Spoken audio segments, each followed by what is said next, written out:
I think there's ego involved. I think Scotty was a little disappointed with the way he was portrayed in it as selfish. But again, Grant, it's business. And we only get to play for so long.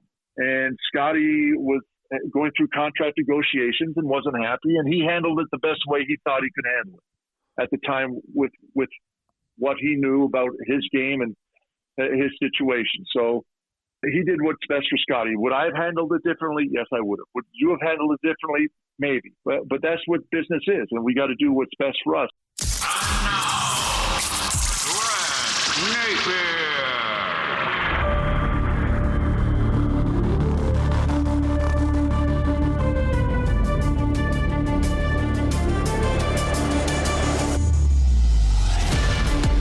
Great to have you aboard. If you don't like that, today's podcast is brought to you by New Works Plumbing of Sacramento, locally owned for over 20 years. Whether it's leak detection, water line repair, bathroom plumbing, New Works Plumbing is a full-service plumbing solution. No matter how small or how large your plumbing problem, they've got a fix for you. And remember, their expert technicians are available 24/7 for all of your plumbing needs. Just go to newworksplumbing.com, NEWWRXplumbing.com. My guest today, born in Montreal, played his college basketball at St. John's, began his NBA career in Dallas, played there from 85 to 90, had a short stint in Sacramento, and then went to Europe, and then found himself on the Chicago Bulls for several years, including their final 3 championships, and then ended his career back in Sacramento. He's now the longtime radio analyst for the Bulls. It is Bill Wennington. Bill, all I can say is you have come a long way, my friend, from Muttontown Road. Yes, I have. And it's I tell you what, Grant, it's been a lot of fun, a great trip, a lot of challenges and bumps in the road, as you know NBA careers usually have. But somehow I've managed to stay involved in the game and having a lot of fun doing it. I grew up just a couple of miles from where you went to high school at Lutheran. That was an unbelievable program. So how on earth do you go from Canada to Lutheran High School on Long Island? Well, my parents had been divorced, and my mother had moved to Long Island. So when I was 16 in 1979, I moved down to Long Island with my mother from Montreal. And I was playing basketball. Obviously, I was 6'10". I was a pretty good player in Canada. So my mother did a little research and found Lutheran. And I was actually supposed to go to, if I went to public school, I would have went to Half Hollow Hills East. But she had some friends and said, you know what, why don't you call up Lutheran and see what happened. And Bob McKillop had just started coaching there. And he invited me out to summer camp to try me out to see if I was what they were saying I was, and got me into the school and started working on me. And really I got to credit Bob McKillop with turning my game around. I was 6'10" at 16 years old, and I was just tall. I remember going to that summer camp, Grant, and I thought I was pretty good in Canada, because in Canada I was. Sure. It was right. it was different up there at that time. But I went to camp, and we had a kid on the team that was a year younger than me. So I was going into 11th grade. He was going into 10th grade. And Daryl Carter. And Daryl Carter was like 3 inches shorter than I was. And I remember just chasing him all over the place. He kicked my butt. Wow. And it made me realize that I wasn't as good as I thought I was. But Bob McKillop took that into mind and kind of reshaped me and molded me into the man and the player I became. Well, you went from Lutheran to St. John's, and I'm curious, around what year was it in college, or maybe it was in high school, where you had legitimate pro aspirations, where either you felt that you could get to that level, or somebody that you had great respect for told you, hey, you know what, you keep working hard, you're going to be on the big stage one day?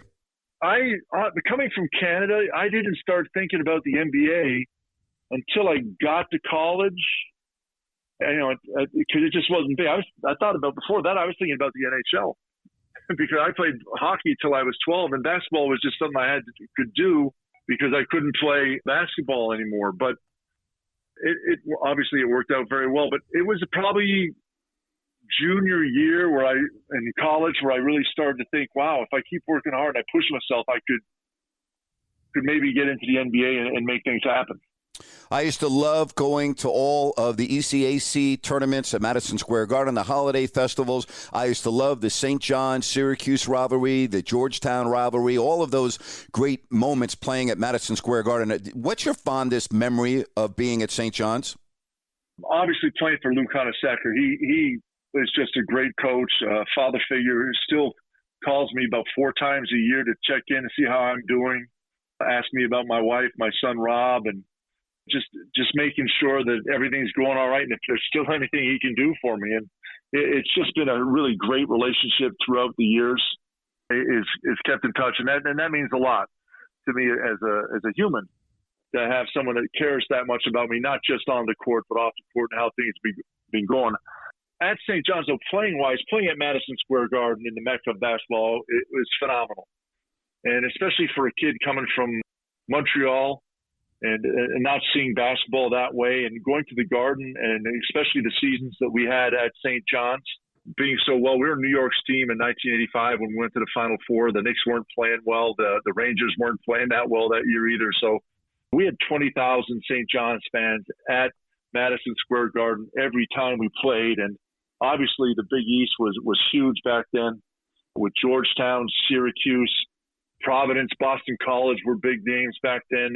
Pitt had just come into the league the year before. So just phenomenal crowds and basketball players coming in and coaches in the Big East. So it was so much fun to play there. And being at the Garden was really amazing at that time. And honestly, Grant, that's really what helped me and prepared me for the NBA.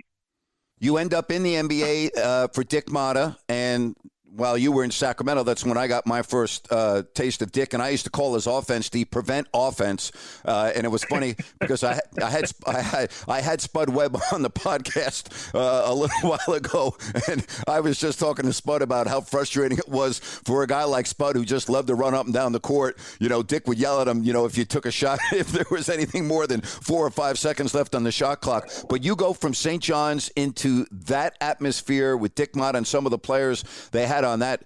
What was that first year? What do you remember the most about your rookie year in Dallas?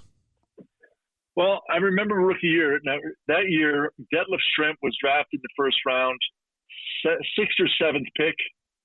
And then myself at 16 and Uwe Blob at 17.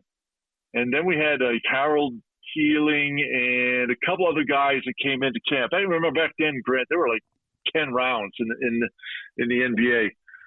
So we had a lot of guys, but I remember in training camp when all of a sudden guys started getting cut, that, wait a minute, this is different. This is a business. Mm-hmm. And you got to lock down and you got to be prepared. And fortunately, St. John's did that. And obviously playing with Chris Mullin at St. John's helped me to work hard. But I remember the ups and downs of playing for Dick Motta, and how he wasn't a fan of rookies that much. So your playing time was up and down. And you're right. He was very much his way or the highway, old school coach. And the offense wasn't slowed down. Offense, we ran kind of center high post offense. And we had Mark Aguirre, who would post up and was a great low post player. So we got the ball into Mark a lot. And then Rolando Blackman was our guard, along with Brad Davis and Derek Harper at the point guard positions. But it was a slow offense. It was a deliberate offense.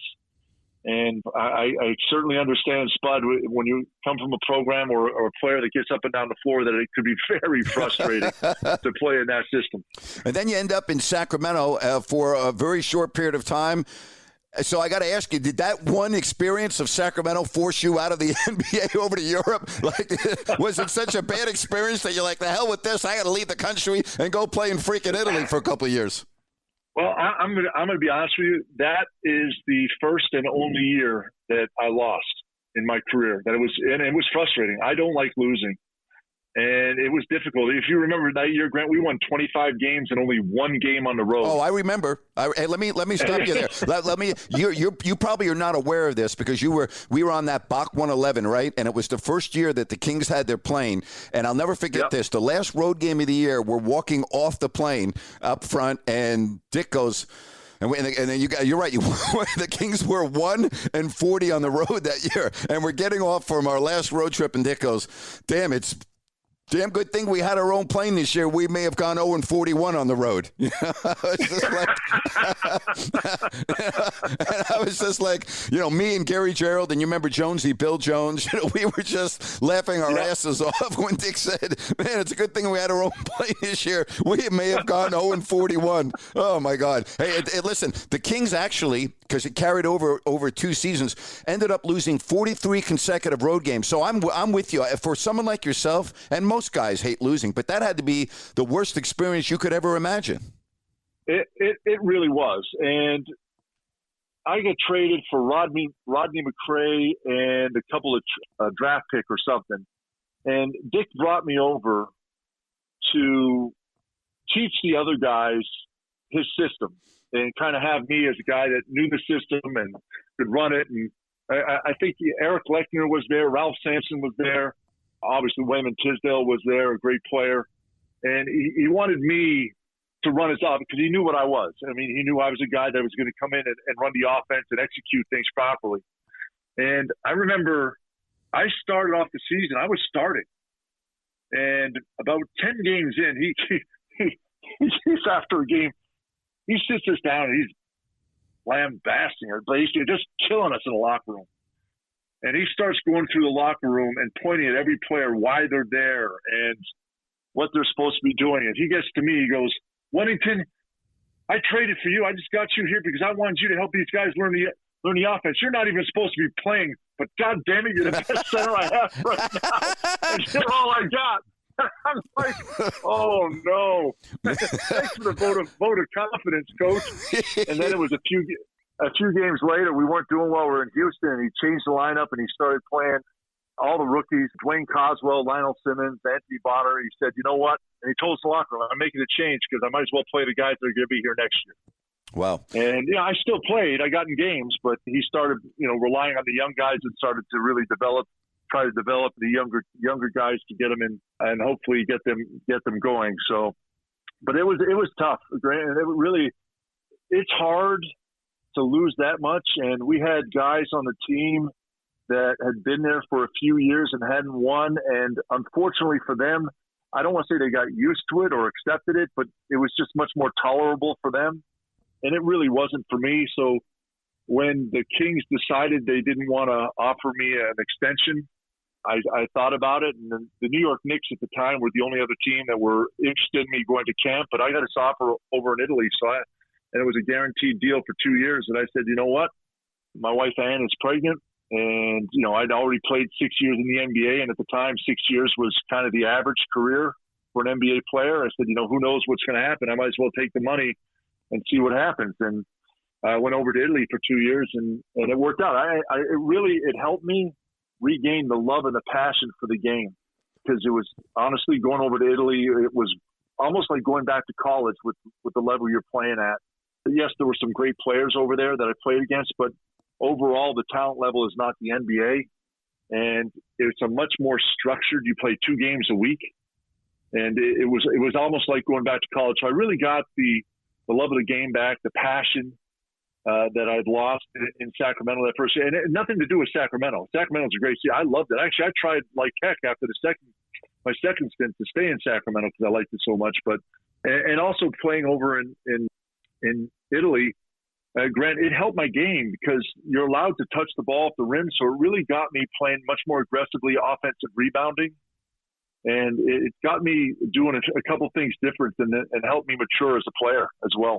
The thing I remember the most from that season in Sacramento was a 3-game road trip in January against 3 expansion teams. You started the road trip off in Orlando. Your team scored 83 points. Then the very next night in Miami, expansion team, 83 points.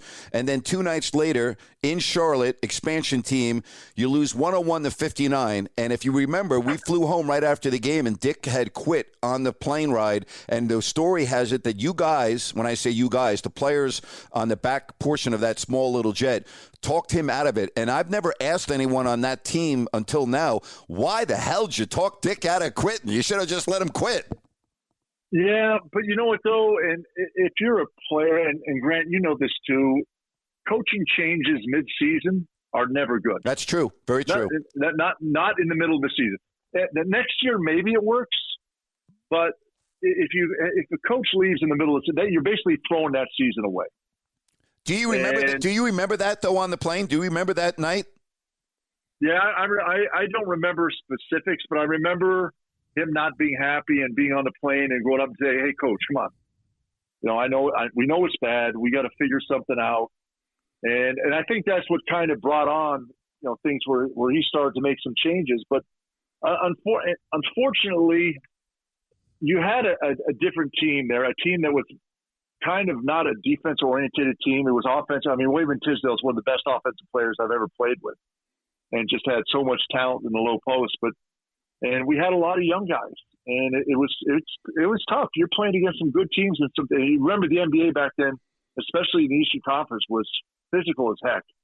And Detroit was playing their bully ball or the bad boys basketball. They really started, and they started to take over the league. And then even in the Western Conference, the Lakers were good. There's still Showtime was still going on, and they're at the tail end of their Showtime. But it was a tough league to play in, and we had a lot of guys that Dick was trying to kind of coddle along, and unfortunately his ways didn't resonate well with the young players who maybe weren't used to a coach who was in your face and really kind of that stern, tough love type of coach.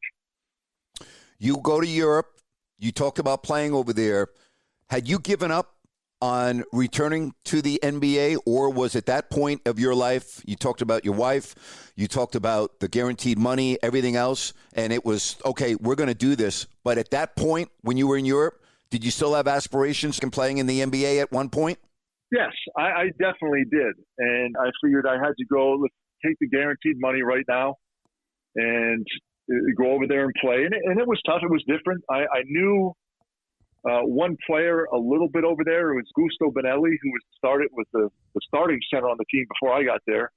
And he just basically, he still started. We played 2 7-footers at the same time on our team. It was a very good team. Ettore Messina was the head coach. And Ettore was very good. And fortunately, I'd played for Dick Motta and Bob McKillop, so I understood his passion and his vocal cords for the game. Sure. And how he got in your face. But I knew that there was always a time that I'd try to get back into the NBA. And after my second year in Italy with Bologna, we won the Italian championship. I said, all right, let me try to get back into the NBA. I went to Summer League that year with the Portland Trailblazers, and I did fairly well, and obviously I caught the eye of the Bulls, but Portland offered me back to, and Rick Adelman was the head coach, and they liked me there, and I did a good job, but they didn't offer me any guarantees to come back to camp, and they had just signed that year Chris Dudley as their starting center, and I played, I want to say it was Stephen Hunter or Stephen, was the young rookie they had just drafted. I knew they were very high on him.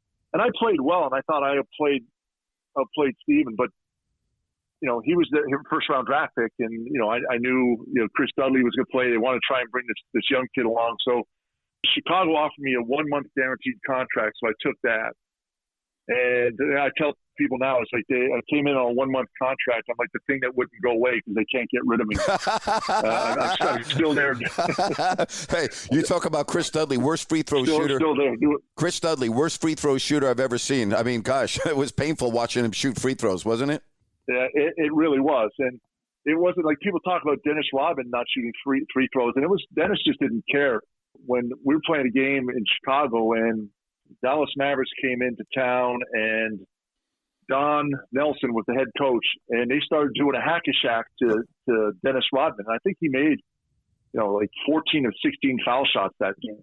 And it was just that Dennis was Dennis and didn't care about foul shots, so he just got to the line and threw the ball up there and tried to go get an offensive rebound. But when he really had to, when he really had to focus, he was actually a pretty good foul shooter. So you end up in Chicago. Little at the time, did you know how that would completely change your career path, your entire life? As you said, you're still there working with Chuck Swirsky on Bulls Radio. You worked with Neil Funk before that. But there's been so much talk about The Last Dance. I had Jason Hare on this program back in the fall, the director of The Last Dance. And, of course, you were featured on that quite a bit. Was there anything after watching that 10-part documentary that surprised you? And I say that only in this sense. You lived it. You knew everything. You probably know all the stories. But was there anything that was portrayed in that documentary or anything that stood out that either you didn't like or surprised you? No, I thought it was pretty accurate of the way it happened. Again, a lot of things are perspective, and a lot of it's Michael's perspective of what happened. And that's the way it happened. You know, and Michael even said it's tough. He was tough on guys. And you know what? He was, because he wanted to win. And I get it. I understood it. I came from a background of coaches that pushed me to excel and push myself to get better every day. And I understood what Michael was doing when he came back. He wanted to win. He wanted to be the best player on the best team and win championships. And he also understood that he couldn't do it by himself. He was in Chicago 7 years before they started winning championships, and he was the leading scorer, the MVP, and all that, and couldn't win a championship until he started trusting his teammates to do their job and to help him win. So he was going to make damn sure in practice that you were pushing yourself and that he could rely on you in a game. And if he couldn't rely on you in practice, he was going to make your life miserable, and you were basically going to get run out of town. Wow. So it's funny to me, Grant, if you talk to players and they say, you know, it was really hard to play with Michael. Well, and I get it. If you're a player that's not used to that, or you're a player that kind of likes to take it easy during practice and only push yourself during games, then you weren't going to be a Michael kind of guy, because he needed to know that you were going to be there 100% of the time to back him up, to help him. If he had to pass you the ball in a pressure moment, were you going to be there to fight, or are you going to run away? And it's tough. So it's always funny to me to listen to different guys talk about playing with Michael, because I believe I understood it. I knew what he was trying to do and trying to make me a better player, not because he just wanted me to be a better player. Obviously he wanted that, but because he wanted to win, and he needed me to be a better player to win. So it's just interesting to understand what kind of guys liked playing with him and what kind of guys had a tough time playing with him. Bill, I've heard you say in the past that the chemistry on that final year, the sixth championship, was as good as anything you had ever experienced. I think you may have said it may have been similar to what you experienced with Lou at St. John's, in that Final Four year. But with that being said, has it surprised you? Did it surprise you when we heard the bickering from Pippen and Grant and some others? Did that surprise you? Is that ego involved? What is that? I think it's a little bit of everything. I think guys are holding on to things, and did they feel slighted at times? Yes. Could Horace and or Scotty would have been better players or all-stars or bigger names on other teams? I don't know. Maybe they would have. Would they have played more? Yes. Could they have been the number one player? Scotty definitely could have been. Scotty at the time, and still today, I still think is one of the most underrated players that played in the NBA because how good he was. But none of us would be where we are without what Michael did for us. And so I think there's ego involved. I think Scotty was a little disappointed with the way he was portrayed in it as selfish. But again, Grant, it's business, and we only get to play for so long. And Scotty was going through contract negotiations and wasn't happy, and he handled it the best way he thought he could handle it at the time with what he knew about his game and his situation. So he did what's best for Scotty. Would I have handled it differently? Yes, I would have. Would you have handled it differently? Maybe. But that's what business is, and we got to do what's best for us. And we understood that we're a better team with Scottie Pippen. And we all supported Scotty and said, hey, Scotty, you do what you got to do, but, we need you to win. And as soon as the quicker you figure things out, we want you back here. So we supported him in his decisions, and he ended up missing a good chunk of time with everything that he did. But we also understood that we're a much better basketball team with Scottie Pippen. So we just hoped he resolved the situation, got everything back, and got back on the floor with us. I say Phil Jackson. You say what? I believe he's one of the best coaches ever. And I played for some great coaches. Obviously, Lou Conaseca at St. John's was phenomenal. I played the late, great Jack Donahue with the Canadian Olympic team. Bob McKillop is a phenomenal coach, and what he's done at Davidson has been terrific. But Phil had a knack for just understanding egos and keeping everyone playing on the same page. He really kept 1 through 12. He was able to manage, egos of Michael Jordan, Scottie Pippen, Dennis Rodman, and Horace Grant, get them all to play the same game to win the game and not necessarily for their own stats. But then at the same time, able to keep Steve Kerr, Tony Kukoc, Bill Wennington, and Dickie Simpkins, Randy Brown, who are all coming off the bench and all want to play more, happy with the roles that we have. And he's just really one of the best at that. And his X and O's is the same as other people's. The triangle offense, I think, is great. Obviously, Tex Winter was phenomenal getting that, and Phil really understood it and understood how to teach it to us. But his strength was just knowing players and getting them all to play together for one cause and teaching us different life lessons and the balance of life and basketball to keep us in top shape and both mentally and physically to play every night. Did it ever get monotonous traveling with the Bulls? I mean, it was like, the Beatles or the Rolling Stones pulling up for a concert wherever you went. Did that ever get tiring? A little bit, because it was hard to go out and just kind of relax, and because you're always on stage. There was always a lot of people around. Grant, I don't know how we would have done it today with the cell phones and cameras. And no chance. Everywhere you went. Yeah. We'd go to restaurants, and Michael and Scotty would be in there, and all of a sudden there'd be 1,000 people outside the door. And this is before cell phones. Wow. I mean, yes, there were cell phones, but it's not texting and social media. So it's basically word of mouth and people calling people. And there's 1,000 people sitting out trying to get into this restaurant or outside in the street to try and say hello, just to get a glimpse of the team, or let's call it what it is, Michael and Scotty and Dennis coming out of the restaurant. It was just unbelievable. So it was tough just to kind of relax. You kind of had to get away. And I found a little place here in northeast Pennsylvania in the summertime just kind of to get away from it, because even Chicago, which is a great city and the fans were phenomenal, you couldn't go out to dinner because you're constantly people coming up, how you doing it, and they're all meaning good. It's great, but by the time you finish your dinner, it's been a 5-hour meal. How did the broadcasting opportunity present itself after your playing days? Because as you said, you ended actually your career back with Sacramento. How did that all start with the Bulls and being a broadcaster? Well, I had networked very hard the last 6-7 years of my career because I understood the end was near or coming.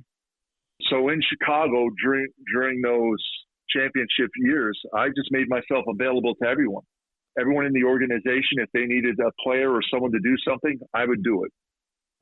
If the media came in after practice, I would stay later and come back out at the end. And anyone that didn't get a bite from Michael or Scotty, if they still needed something, I'd make sure I was available to come out and do it. And I met the cameraman, I met the producers, I met the on-air talent. I talked to them, and I did the same thing when I got to Sacramento. The second time, my last year there, I actually remember I even did a game with you one day. Yes, you did during the playoffs. Yes, you did. Absolutely. So I kind of knew that's what I wanted to do. My degree was in communications, television, radio production at St. John's, and at the time, I was thinking more along behind the scenes, but apparently people half understand what I'm saying when I speak. So it worked out. It worked out so I could talk behind a microphone. So, and it just worked out. I took the first year off after I left Sacramento. Like I said, I really tried. I went into Thompson, general manager at the time, or the president, right? And tried to see if I can get something. Jim Thomas, right? Jim Thomas, yeah. Tried to see if I could get something either in the community or broadcasting, doing anything, because I thought Sacramento was just a great little town, and I love the outdoors. As you know, I ride motorcycles. I had a couple of friends that I rode motorcycles with up there, and there was nothing available. So I said, all right, well, I'm going back to Chicago because I know I have a home there. And went back and took that first year off and just did everything with my son. And the next year I went to training camp a couple of times just to watch the Bulls and see the Bulls. And they said, what are you doing? And a sideline job opened up a little bit. So I did some sideline reporting. And then when the radio, and then they asked me to be off the court mentor for Tyson Chandler and Eddie Curry when they got in. So I was the team mentor and started the player development program for the Bulls back in 2003. And then when the radio gig opened up, when John Paxson took the GM job, they just asked me if I wanted to take a spot. And for me, it was a no-brainer. I remember talking to you when you had that role with the Bulls. And again, I say this in all due respect. You were dealing with kids Like you were dealing. That was.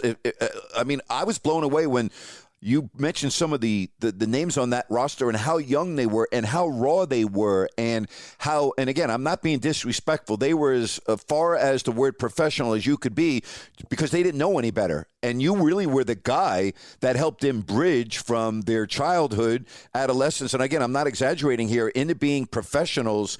How hard was that? Seriously. It was difficult at times because they just didn't understand everything. And here you got these 18-year-old kids, Tyson Chandler and Eddie Curry, both 18 years old when they're drafted, coming on and playing. Now they have some money. They have a lot of people around them. So we tried to teach them, get them to understand that there's a lot of street smart people out there that were going to take advantage of them in all different ways off the court. Tried to teach them some good business sense. We had some business people come in and talk to them and try to get them to understand good investments, bad investments. We had different people come in to help them organize their time, so they're scheduling so that they're not burning the candle at both ends, so to speak. We tried to have some good role models come in and talk to them. One of the stories I like to, and they just didn't know. Tyson Chandler had gotten a ride to practice one day, and he left his keys at home and didn't have keys to his apartment. So he had to call a locksmith to come and open up his house for him. And unfortunately, the locksmith couldn't get there for like 3 hours. And Tyson had somewhere to go, and it was tough. So here's this kid, this 18, 19-year-old kid from Compton. And he's like, well, I got to go home. I'm just going to go throw a brick through the window and get into my house, get my keys to get my car to go to this thing I want to go to.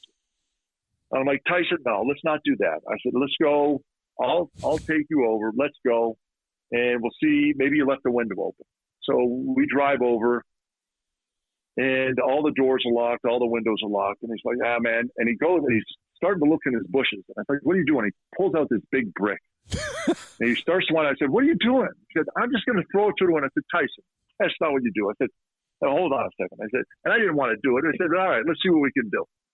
So I go over and I pop the screen off, make a little hole in the screen. I'm able to pop the screen off, and I had a little knife on me, and I was able to jimmy the window open the window, get in, and I get the window wide open. And he's looking at me. He goes, I can't believe this. You're teaching me, a kid from Compton, how to break into a house. And I get in. He scuttles through the window, gets in the window, comes out the outdoor. I put the screen back on, and he goes, oh, my God, you can't even tell that we were here. He's like, yeah. I said, there's ways to do things. And he's like, how'd you know how to do that? Oh, my God. So he's like, now you don't have to worry about it. He was like, oh, my gosh, I thought I was going to have to get someone to fix the window. I said, no, don't worry about it. I said, just don't forget your keys anymore. I love it.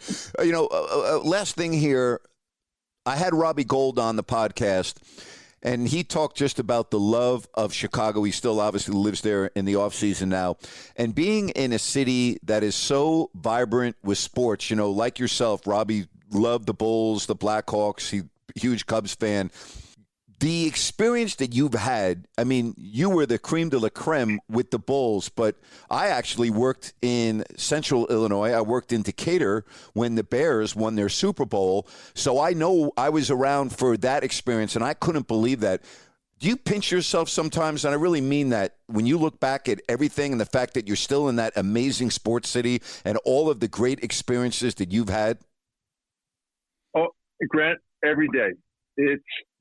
It's phenomenal. I go and do speaking engagements and talk to high schools, church groups, and businesses.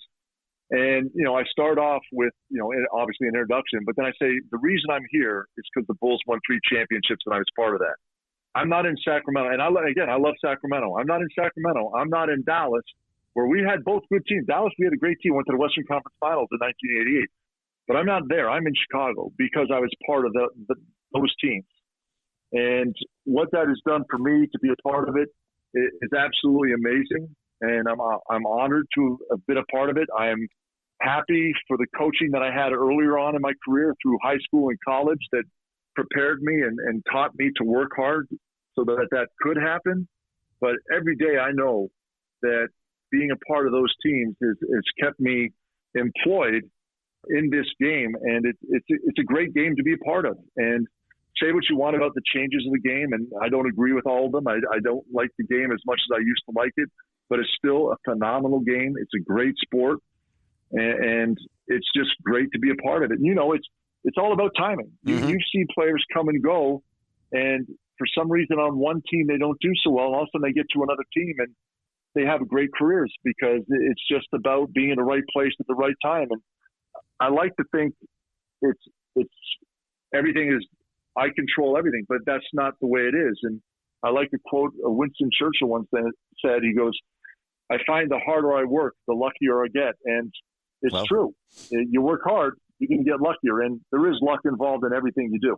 Well, I like the line, good things happen to good people, and you're good people. And you know how much I've loved our friendship and our association now going over 30 years. And it's been fun, man. It's been great reminiscing. It's great catching up with you. And hopefully we can see you in the not too distant future when you come down to South Florida, or I'm in Chicago, whatever the case may be. But again, man, it was just great talking to you. Well, Grant, absolutely. And now that you've opened up that invitation, I do live in Chicago. And All-Star break is in February, where the weather in Chicago's not bad, so expect me in February. Don't wait too close to your phone on that one, okay? We now move on to our Crowd Ultra Q&A. Just go to crowdultra.com, sign up. It takes a minute. Maybe I'll answer your question right here on my podcast. All right, let's get to today's questions. Dylan wants to know, is Giannis going to become a superstar like MJ, Kobe, and LeBron? Well, Dylan, he's already a superstar. Time will tell whether we can put him in that category. He will need more championships. But right now, he is one of the game's superstars. No ifs, ands, or buts about it.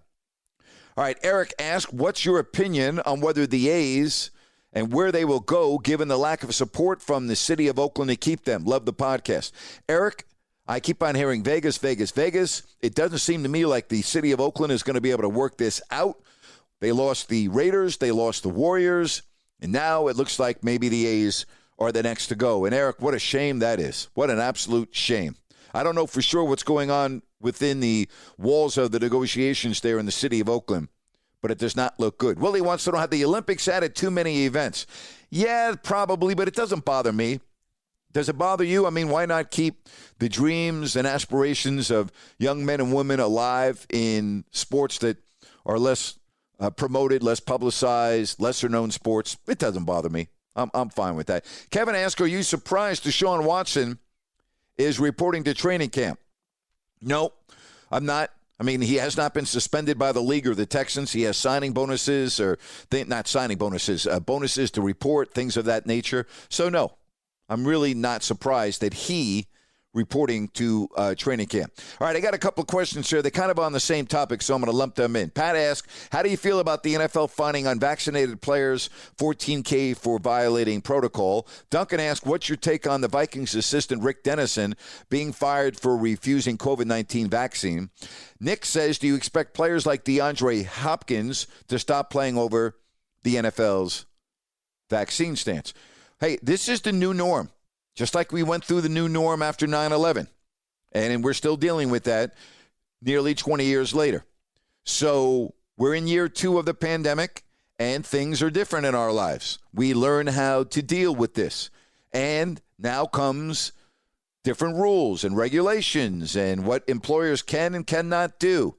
They're going to try to protect their bottom line and their business, and leagues like the NFL put in protocols to protect themselves. I personally, and this is not political, I don't understand why one would not get the vaccine. After all, it is free, and, you know, millions and millions and millions and millions of people in this country have done so. There have been horror stories from doctors in hospitals, from patients dying of COVID begging to take the vaccine, in which they refused to, or not refused to, but chose not to, and doctors telling them it's too late, it won't do anything for you. Again, I don't want to be political here. If you don't want to take the vaccine, then that is your personal choice. But there are ramifications for not doing so.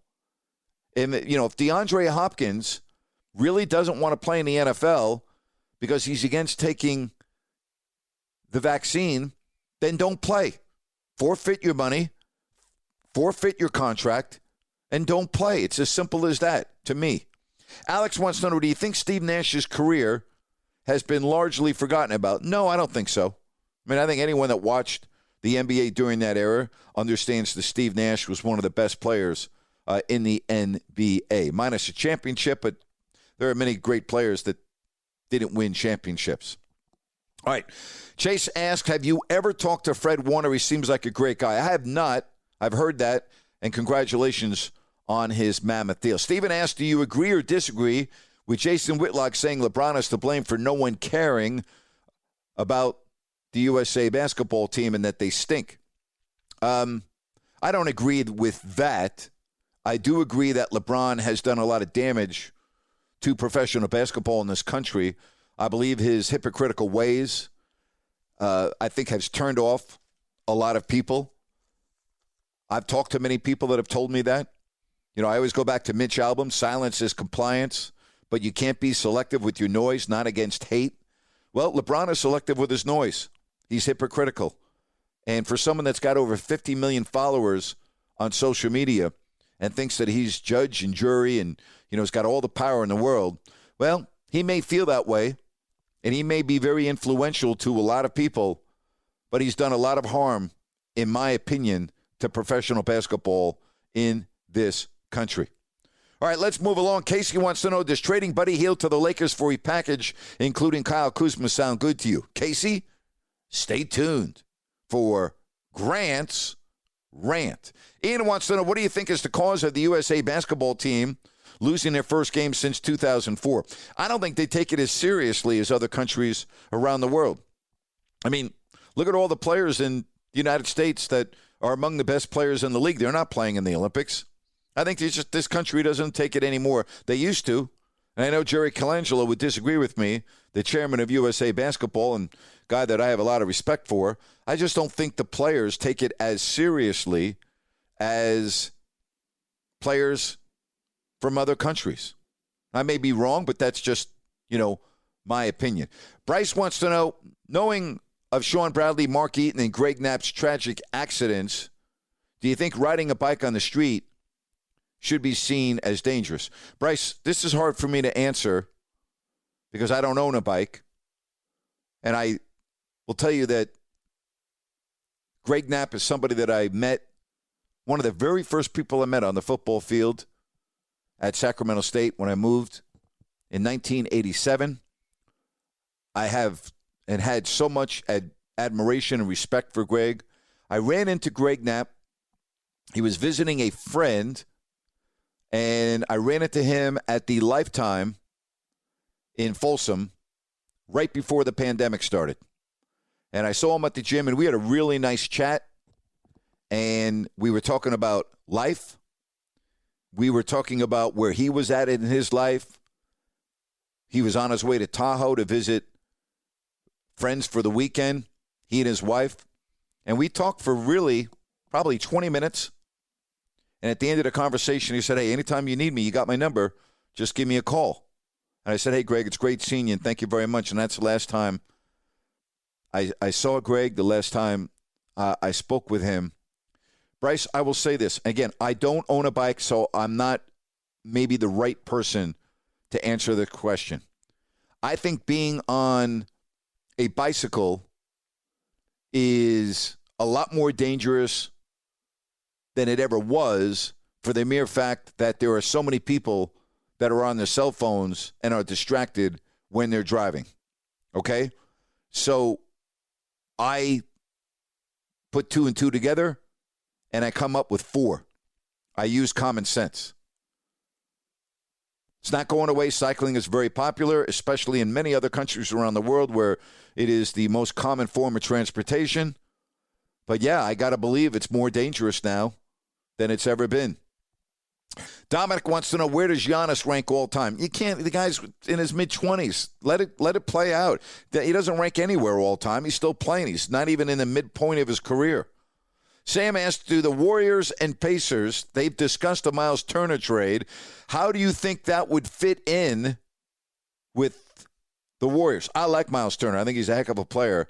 How would it fit in? I think anytime you get good players, then you become a better basketball team. I've always felt that was a pretty simple formula. It's time for Rant. Today's rant is brought to you by the Home Theater Company. Audio, video, and home theater. Go online, hometheatercompany.com. All right, the NBA draft is on Thursday, and I'm hearing all types of rumors with so many teams, pretty much on the Eastern Conference, the Western Conference, big names, lesser names, and of course, I'm hearing a lot of rumors about the Sacramento Kings. I've heard about Buddy Hield possibly going to the Lakers and a deal for Kyle Kuzma. I'm hearing about Brandon Jennings from New Orleans. I'm hearing about, or Brandon Ingram rather, from New Orleans. I'm hearing about a lot of names. Here's what I do know, okay? If you come back in the fall with pretty much the same team that you had in the spring, you're still going to stink, okay? The Sacramento Kings have not been in the playoffs in a generation. Okay? A freaking generation. They have not been in the playoffs. So here's what I do know. All right, and I always say this. If it ain't broke, don't fix it. The Sacramento Kings are broken. Fix them. That means you got to take chances. That means you have to roll the dice. That means you need to make moves, even if it's for the sake of making moves. Now, I said this last week. I said it last month. I said it back before the season began, and I'm going to say it again. You do not become a better team by losing good players and getting nothing in return. Example A, Bogdan Bogdanovic. Example B, although I don't have a crystal ball yet, Richaun Holmes. What I do know is you can't come back with the same freaking roster that you had at the end of the season. Because if you do, once again, you won't be in the playoffs. So, the NBA draft, followed by free agency. It's time for the Sacramento Kings to get bold, make some bold moves, and change the makeup of the team. Because what they have right now is not working. Anybody out there disagree with that? It is not working. And it has not worked for a long time. Make some freaking moves. And that's my rant for today. And that's my podcast for today. Really appreciate you checking us out. If you listen via Apple Podcast, it would mean a lot to me if you would rate the podcast, leave a comment, and don't forget about my video rants over on YouTube as well. Coming up on the show Friday, former NBA head coach, made the huge shot back when he was in college for Bobby Knight in Indiana, Keith Smart, my guest on Friday. Thank you so much for listening to If You Don't Like That with Grant Napier.